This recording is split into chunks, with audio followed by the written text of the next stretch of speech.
Meron ako ipapakita sa inyo. May lulutuin kasi ako, yung binilad ko na kanin kasi binilad ko yun imbis na itatapon ko. Ano na yung papanis na yun eh. Ngayon, binilad ko siya. Ang bala ko, pag natuyo yun, piprito ko, papakita ko sa inyo. Wait lang.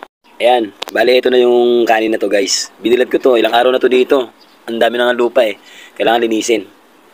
Yan, lulutuin ko yan, ipiprito ko yan, para bang maging crispy siya. Parang yung, parang chicharon ganun.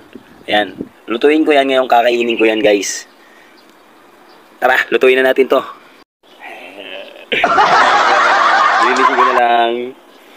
Antayin nyo, lulutuin ko to. Kaya tara, samahan nyo na ako. Let's go!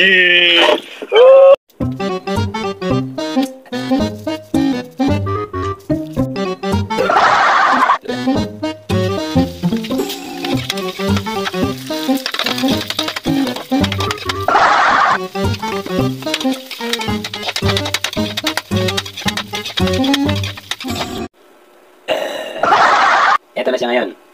Titikman natin siya. Nilagyan ko siya ng sukal. Kasi pag nagluluto ako sa Bicol nito, kasi niluto namin ito, kinakain namin ito. Nilagyan namin ng sukal, tapos nilagyan namin sa papel na mga notebook. Tapos yung parang gagawin paliit, palaki. Tapos bubutasan lang yun. Gagawin lang.